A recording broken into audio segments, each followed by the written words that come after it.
Welcome to my channel. I'm Di with Sister Chicks Quilting. I'm really excited about today's project. It's a Christmas project and I've had this one in my head for a long time and I've just been putting it down on paper. Let me show you what I'm working on. Can you see this? It's a Christmas wreath, but it's made out of my stash. So I've used different batiks that I have in my stash.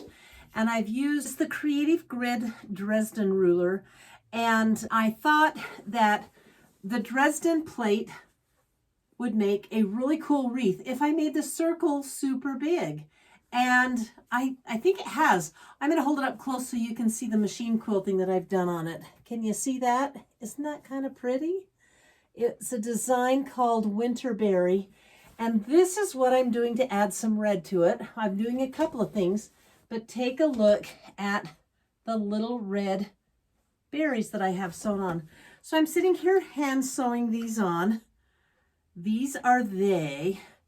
I got them at Joann's in the jewelry making section, and they're just little red flat beads. And I thought they would be the perfect complement to my pillow. So I want to talk to you first about Dresdens because I've never made a Dresden plate before and I want to share with you what I've learned about that. Let's get started with the Dresden plate. This is how you use a Dresden ruler. I have a piece of fabric and I've cut them to the 6-inch mark, and I'm going to show you how to sew them on this. The ones that I did on my pillow, I cut from the top down to the 4.5-inch mark because I wanted a big 22-inch pillow, and I went ahead and did it that way. What you do is you have your pieces cut like so, and you fold them in half, right sides together at the top part, like this. And then you just sew them. And you can chain them. It's really easy to chain your Dresdens.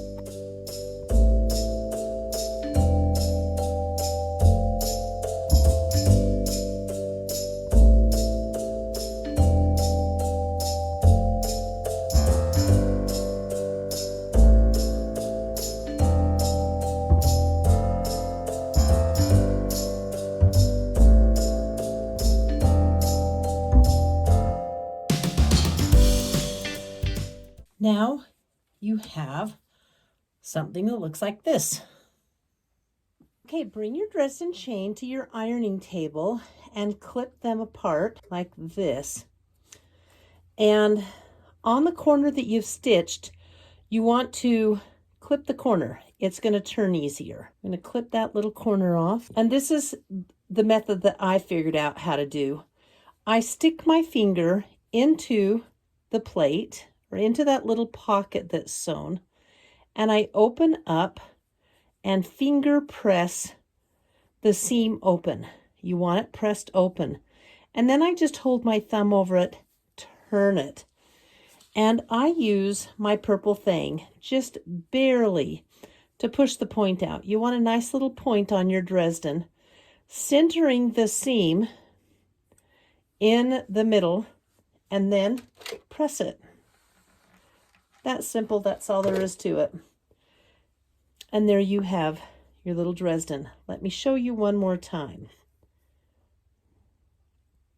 With your finger, and if you're left-handed, you can do this the other way, I'm sure. But I put it over my left finger and I finger press it down like so. Holding it, I flip it over, use my purple thing to put it right in the center, like so. And then I have 2 leaves of my Dresden. And you can see that if you get enough of these, that they're just going to go right around the fabric and make a circle. Well, the ruler that I have said it takes 18 to make a complete circle. So I cut out 18 and I made my circle, and guess what? It needed one more, so I have 19 in my pillow. I don't know why. Maybe maybe if some of you are professional Dresden plate makers, you'll know and you can tell me why. I'm thinking it may have something to do with the fact that I made it so thick. You think that might be it? I don't know. But it is what it is. It's my first time working with Dresdens. I've read the instructions many times. And there you have it. So I'm going to take these over to my machine and show you how to construct them. And see how that's fanning into a fan? It's pretty cool. I'll show you how to sew them together per the instructions, okay?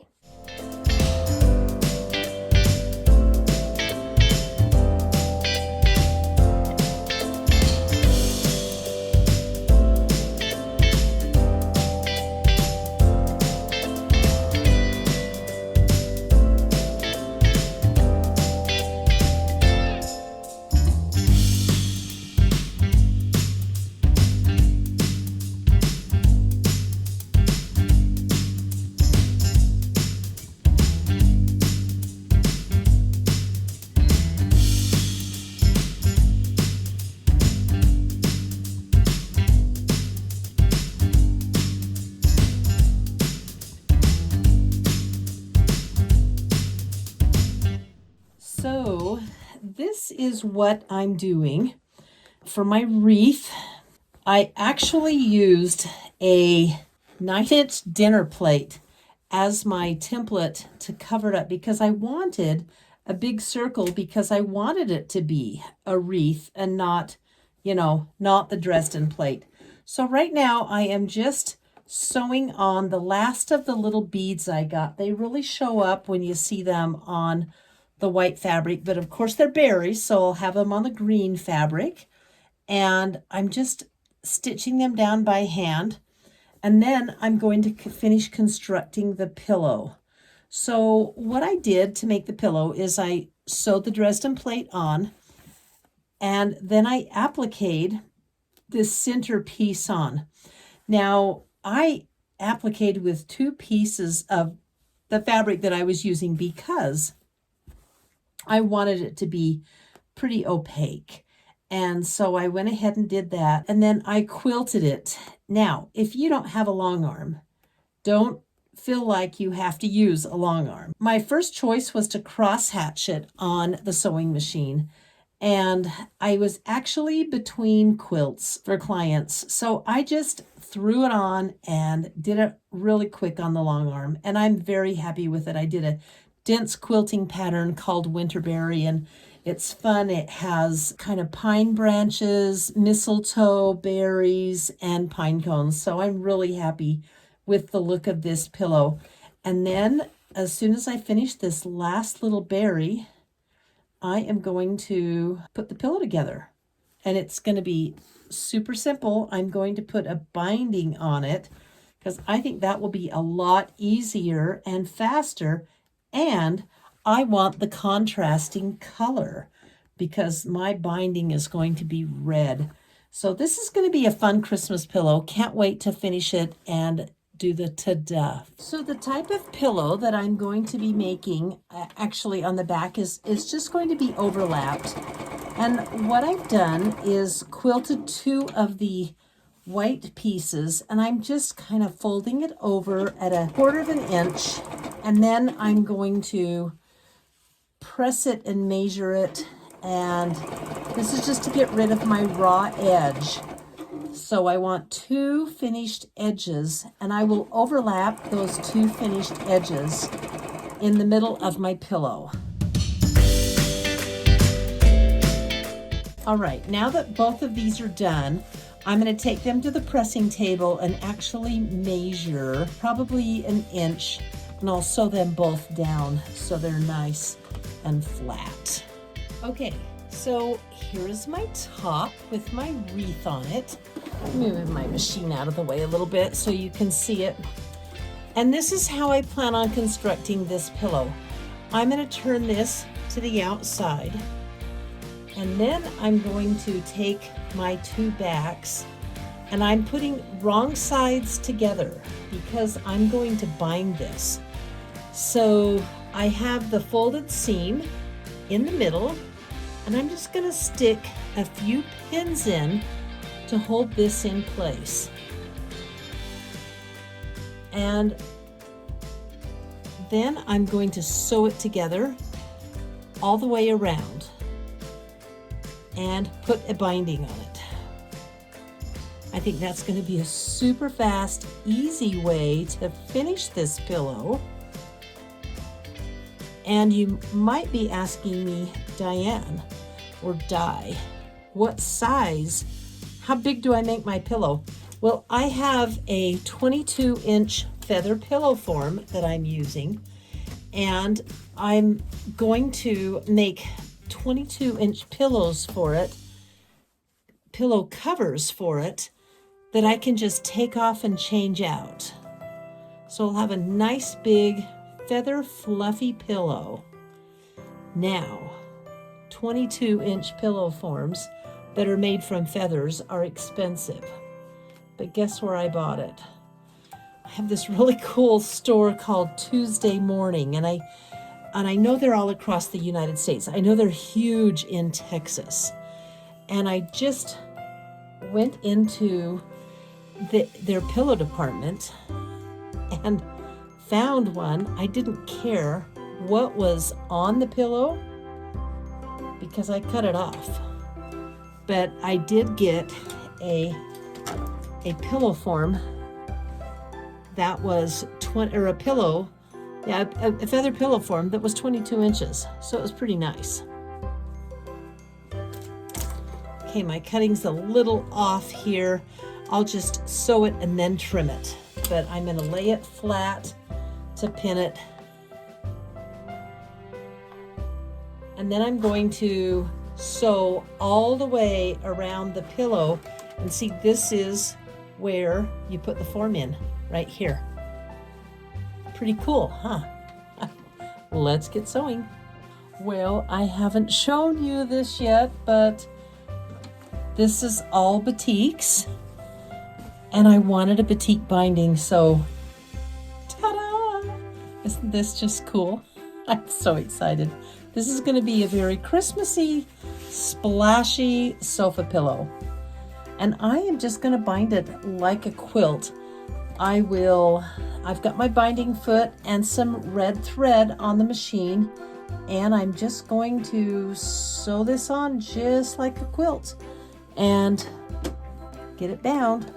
For those of you who haven't seen how to bind a quilt, I've got a video. I'll link it so you can see. Here I go. I'm sewing it on at 1/4 of an inch.